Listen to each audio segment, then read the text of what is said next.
Hoy vamos a profundizar sobre el conflicto en la frontera entre Rusia y Ucrania, un conflicto geopolítico a varias bandas, que tiene también la intervención obviamente de Estados Unidos, China que está jugando un papel muy importante.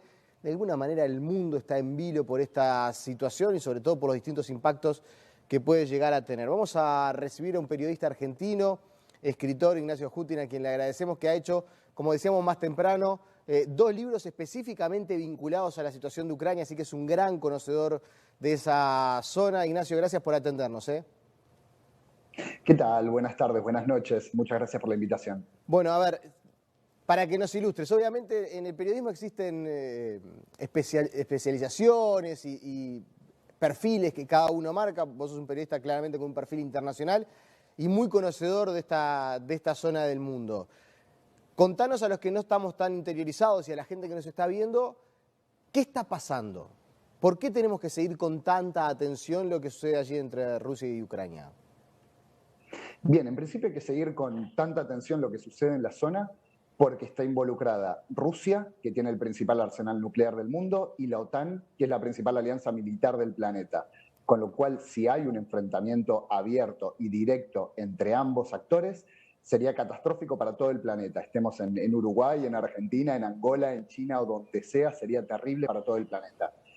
Por lo tanto, yo creo que de ninguna forma va a haber un enfrentamiento abierto. Lo que sí creo es que puede haber una escalada, una reestructuración del conflicto que existe en Ucrania, de la guerra que existe en el este de Ucrania desde hace casi 8 años. Y de hecho eso es lo que estamos viendo en las últimas horas. No hay una invasión rusa, no hay un ataque ruso directo sobre Kiev, sobre Odessa o sobre cualquier otra ciudad grande de Ucrania, sino que hay una reactivación de un conflicto que ya existe desde hace casi 8 años y que simplemente nunca termina. Si bien en septiembre de 2014 y febrero de 2015 se firmaron 2 acuerdos que entre otras cosas incluían un cese al fuego, este cese al fuego se ha violado sistemáticamente en los últimos 7 años, desde febrero de 2015 cuando se firmó el segundo hasta el día de hoy, pero la diferencia es que en los últimos 7 años nadie miró para esta zona. Nadie miraba a una guerra que se luchaba a muy baja intensidad. Y hoy, que también se están violando, como en los últimos 7 años, los acuerdos de cese al fuego, esta vez sí, todos estamos mirando a la región y por lo tanto todos los actores involucrados usan esto de acuerdo a su narrativa. Ignacio, en tu respuesta me surgió una pregunta, no te quise interrumpir para que expusieras porque me parece muy importante, sobre todo para entender, porque cuando uno repasa las noticias a diario, en realidad desde Occidente, el presidente de los Estados Unidos, pero también otros mandatarios, o advierten a Rusia de una posible invasión, de los efectos que podría llegar a tener, o anuncian que si sucede algo en territorio ucraniano va a haber una respuesta. Y Rusia en realidad lo que siempre dice es: nosotros no estamos para la guerra, no vamos a invadir. Lo que se interpreta de tu respuesta es: ok, probablemente Rusia no vaya a invadir directamente, no vaya a bombardear el ejército ruso, pero sí puede haber una acción indirecta de grupos que se consideran rebeldes, incentivados por Moscú para poder hacer alguna acción en territorio ucraniano. Absolutamente, concuerdo completamente. Creo que Rusia no va a atacar en forma directa, en forma abierta, porque no lo ha hecho en los últimos 8 años de guerra. Y aún así, para el Estado ucraniano, la guerra en el Donbass, en la región oriental de Ucrania, es una guerra no contra separatistas, rebeldes, terroristas o como se los quiera llamar, sino contra el Estado ruso, al cual considera un Estado agresor, un Estado invasor, un Estado que ocupó desde 2014 hasta el día de hoy territorio ucraniano. Pero si hay una reactivación de esta guerra, será con material bélico ruso, con armamento ruso, con financiación rusa, y eso les sirve a la narrativa tanto de Rusia como de la OTAN, porque Rusia puede decir: vieron, ustedes decían que yo iba a invadir y no lo estoy haciendo, no invadí, no ataqué a nadie. Mientras que Estados Unidos puede decir: sí, Rusia no invadió, pero de todas formas invadió indirectamente, atacó indirectamente a través de grupos insurgentes, rebeldes, terroristas, como se les quiera llamar, del este de Ucrania. Pero de nuevo, como decía antes, respecto a la violación sistemática del cese al fuego, no es ninguna novedad. Rusia desde hace 8 años forma parte de este conflicto a través de estas organizaciones rebeldes, insurgentes y demás. Entonces no veo mayores novedades. La única novedad que existe es que esta vez, a diferencia de los últimos 7 años, todos estamos prestándole atención a este Claro, conflicto. vos decís, no veo demasiada novedad, pero ¿por qué, no sé, Estados Unidos le dice a sus connacionales, salvo los esenciales, que abandonen territorio ucraniano? Hace pocas horas, Alemania, Francia también desalojaron su personal diplomático de la región. ¿Por qué si no hay tantas novedades, y esto es lo mismo de hace 8 años, ahora sí se da toda esta situación de tensión y por lo menos de cierta atención diplomática? Porque esta vez todos estamos mirando al conflicto, todos estamos mirando a Ucrania, con lo cual a todos los actores involucrados les sirve que todos estemos prestándole atención y pueden formar su propia narrativa. Entonces no es casual que así como Estados Unidos y otros países como Reino Unido, como Polonia, por ejemplo, insisten en la inminente invasión de Rusia, y no insisten desde ahora, insisten desde noviembre en la inminente invasión rusa a Ucrania, de la misma forma Rusia insiste en las últimas semanas en que Ucrania va a atacar deliberadamente las regiones del Donbass y la región de la península de Crimea, que no están bajo control del Estado ucraniano. Y, y así como Ucrania dice, no, nosotros no vamos a atacar, Rusia también dice, nosotros no vamos a invadir. Es muy interesante, pero creo que el único objetivo de todo esto es construir una narrativa que sirva a las demandas, ya sea de Rusia o sea de la OTAN. Y en ese sentido creo que es muy importante prestarle atención a las demandas rusas, porque creo que al final toda esta gran movilización de tropas rusas, todo lo que estamos viendo en las últimas semanas, tiene que ver justamente con eso, con la necesidad de Rusia de que escuchen sus demandas y que todos debatamos en cualquier lugar del mundo las demandas rusas en los términos que quiere Rusia. Y eso está funcionando, O sea que es casi como, efectivamente está vos lo que decís que funcionando. es casi como una jugada a tres bandas, ¿no? Que también sé que está arriba de la mesa y que Rusia de alguna manera lo tomaría como una provocación, el ingreso de Ucrania a algunos acuerdos de países de Occidente, por ejemplo, corregime si me equivoco, la OTAN.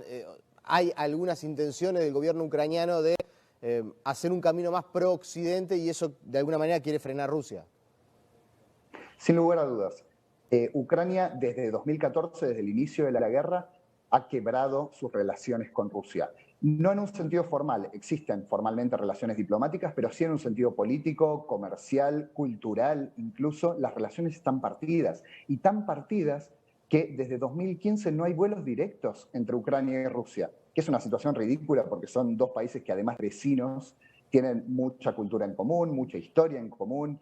Es ridículo que no haya vuelos directos. Pero respecto a la OTAN, Ucrania tiene un mandato constitucional desde 2019, más allá de quién gobierne, más allá de quién gane elecciones, tiene un mandato constitucional para intentar incorporarse tanto a la OTAN como a la Unión Europea. El problema es que Ucrania no puede de ninguna forma en un corto plazo, y corto plazo quiere decir por lo menos 15 años, no puede incorporarse a la OTAN. En principio porque no cumple con los requisitos formales, uno de los cuales es controlar la totalidad de tu territorio. Y Ucrania no controla el Donbass y no controla la península de Crimea. Pero aún si los controlara estos dos territorios y cumpliera con ese requisito, aún así Ucrania es el país más pobre de Europa en términos de PBI per cápita, en términos relativos, es un país con índices altísimos de corrupción y es un país que está en guerra hace casi 8 años, con lo cual aún cumpliendo los requisitos formales, a la OTAN simplemente no le conviene. Le significa más perjuicios que beneficios sumar a un país tan conflictivo. Y esto lo dijo abiertamente Olaf Scholz, canciller alemán, la semana pasada en conferencia de prensa con Vladimir Putin en Moscú. La última, Ignacio, así no te robamos mucho más tiempo, la verdad que ha sido muy esclarecedor y sobre todo muy llano la explicación para que todos lo podamos entender. Y ya de alguna manera lo hemos conversado. ¿Cómo puede impactar este conflicto a nivel internacional? Más allá de lo que está sucediendo y las advertencias. ¿Por qué nosotros que estamos, vos en Argentina, nosotros en Uruguay, tenemos que seguir con atención y eventualmente qué implicancias podría tener en la economía del mundo una situación que se está generando tan alejada de nuestros territorios? O sea, ¿hasta dónde están dispuestos? La pregunta básicamente es, ¿hasta dónde creés que pueden estar dispuestos a intervenir China y Estados Unidos en este conflicto? Bueno, en principio el aspecto económico Podemos hablar del trigo, porque Ucrania es un gran exportador de trigo y a partir de toda esta situación el trigo a nivel mundial ha aumentado el precio. Y por otro lado ha pasado algo muy similar con los hidrocarburos, porque Rusia es un gran exportador de hidrocarburos. De hecho, es el principal exportador de gas a la Unión Europea, con lo cual todo lo que suceda en este conflicto va a afectar a los precios, no solo en la Unión Europea, sino a nivel mundial. Más allá de eso, en cuanto a lo político, todo lo que estamos viendo en estos días tiene por fin reestructurar la política de seguridad europea, de todo el continente europeo, no de la Unión Europea nada más, que se creó después del final de la Guerra Fría. Claro, en ese momento Rusia estaba extremadamente debilitada, los 90 para Rusia fueron terribles, y hoy por hoy Rusia no es la Rusia de los 90, con lo cual ya no les sirve la lógica de seguridad y defensa que se acordó a principios de los 90. Hoy Rusia, que es mucho más fuerte, tiene nuevas demandas que no podía hacer en ese momento.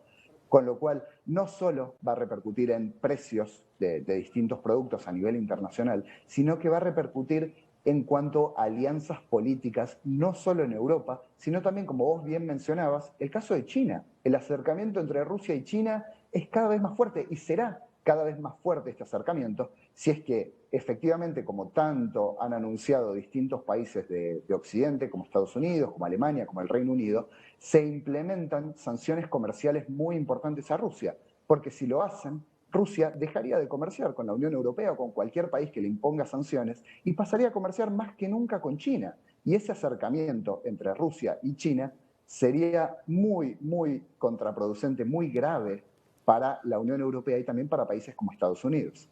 Ignacio, te agradecemos mucho. Nosotros le recomendamos, por lo menos en lo personal, a toda la gente que te siga en Twitter, danos la dirección, porque estás constantemente actualizando, brindando información sobre este conflicto y realmente ha sido muy interesante tu intervención. Así que a quienes te quieran seguir en Twitter, ¿cómo hacen? Bueno, me pueden buscar como Ignacio Utín, Utín con H, si no mi usuario es IE Utín, Utín con H. Y los libros, que alguno está a disposición en Uruguay para comprar y para interiorizarse sobre Ucrania. Exactamente, uno de los 2 libros sobre Ucrania se puede descargar en formato ebook desde Uruguay o desde cualquier lado. Se llama Ucrania Crónica desde el Frente y lo pueden googlear. Bajalibros.com está Además que por esa vía. estuviste en Ucrania mismo para poder realizarlo, ¿no? Es una crónica de lo que ha sido tu pasaje por aquel país y bueno, reflejar un poco la realidad que se vive. Te agradecemos por estos minutos. Muchas gracias a ustedes. Buenas noches.